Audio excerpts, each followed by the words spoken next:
Now to new tensions in the war with Iran. Tonight, President Trump says a U.S. Navy destroyer has attacked and seized an Iranian-flagged vessel in the Gulf of Oman, which is at the entrance of the Strait of Hormuz. Now, this video from the U.S. military showing the interception. Also today, the president warned Iran its critical infrastructure would be destroyed if the regime did not agree to a peace deal. The president adding, no more Mr. Nice Guy. CBS's Charlie D'Agata is in Tel Aviv with the very latest there. Charlie. Well, good evening. We head into another volatile week in this region, Jerika. At stake, the U.S.-Iran ceasefire about to expire, possible peace talks on the horizon, a fragile ceasefire here between Israel and Lebanon. What that means for Iran's hold on the Strait of Hormuz. However this plays out, we're told more U.S. troops are on the way. New video released by the U.S. military shows forces warning the crew of an Iranian-flagged cargo vessel. Motor vessel Tosca, vacate your engine room. Vacate your engine room. We're prepared to subject you to disabling fire. Then the sound of several rounds fired from the U.S. destroyer, saying U.S. Marines later boarded the vessel, the first to be taken into U.S. custody. U.S. military blockade south of the strait has turned back more than 24 ships, too. Tonight, officials tell CBS News the USS Gerald R. Ford aircraft carrier has rejoined the fight, transiting the Suez Canal to the Red Sea and surpassing the record for the longest carrier deployment since the Vietnam War.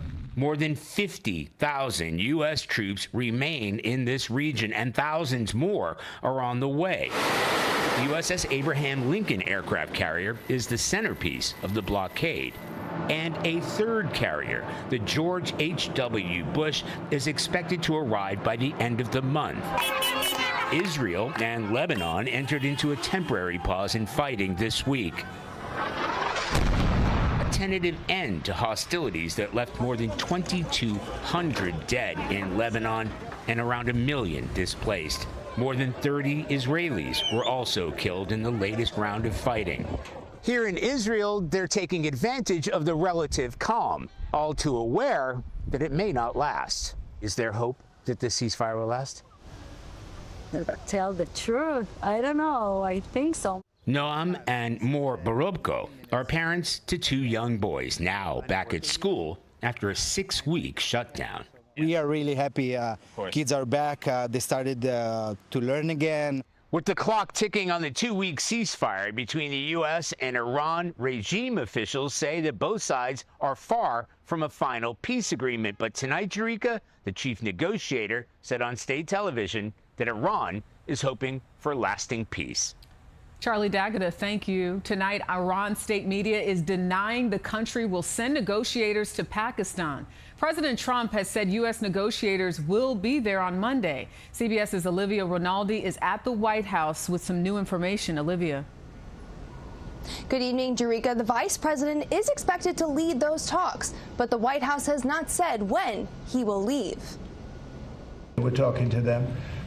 And, we're taking a tough stand. With just days until a ceasefire with Iran is scheduled to end, President Trump told multiple news outlets on Sunday morning that J.D. Vance would not be going. But shortly after, the White House said Vance would, in fact, lead the talks, along with the president's son-in-law, Jared Kushner, and Special Envoy Steve Witkoff. The vice president leading shows the level of engagement from the U.S. side, that we are absolutely serious. On Face the Nation, UN Ambassador Mike Waltz said the U.S. will present the same deal that led to negotiations collapsing last week. Democrat Tim Kaine said Vance's presence adds weight to the negotiation. Using Witkoff and Kushner doesn't really make sense. Vance or Rubio or Walz is a different matter. They are the kinds of folks who should be doing this. But questions remain about who from the Iranian side is authorized to make a deal. Who's in charge? Well, look, again, the Iranian regime, we've put them in chaos. Any deal that comes out of this will have to absolutely be verifiable and be enforceable. Jerika, the bottom line is these two countries do not trust each other and haven't for decades. The first marathon round of talks lasted for 21 hours and no deal was reached, signaling there may be many more hours of negotiations ahead to establish a lasting peace deal. Olivia, Rinaldi at the White House, thank you so much. Today, Energy Secretary Chris Wright said gas prices pumped up by the war may not drop below $3 per gallon until next year. Right now, a gallon of regular gas is $4.05. Diesel prices have surged, now averaging $5.61 a gallon. CBS's Lana Zach is in Davenport, Iowa, with more on the fallout over those fuel prices. Lana. Good evening, Jerika. Farmers and truck drivers here in Iowa and across the country are making tough decisions as this war drags on. And they tell me that the high price of diesel is pushing them to their limit. Dory Martin is hauling rocks for a construction project in Barlow, Iowa. She owns her own truck. Her business runs on diesel, now up about 50% since the war began. It's a big thing for the bottom line, obviously. She now spends $150 a day to fill up. What was it before the war? Closer to 100. Joe Derrick spent $18,000 in December filling his 10,000-gallon fuel barrel with diesel. At today's price, he says that would cost him $40,000. He's one of the millions of farmers in the U.S. who rely on diesel to power their equipment. How does it feel when you're filling that up and realizing how much it costs? Well, we don't want to waste any, I'll tell you that. Especially farming around 5,000 acres. Derrick gave us a tour of his corn and soybean farm. You can't lose money year after year after year and keep the business going. And that's the scary part right now. Energy experts forecast fuel will remain high as long as the flow of oil shipped through the Strait of Hormuz is disrupted. The longer these high prices last, the more difficult it is, and farmers are going to have to absorb that full price. This uncertainty adding fuel to the fire that already has these Americans under pressure. So I have to be a little more cautious about where all my money goes. Well, if farmers break, why then there's less food for everybody in the world.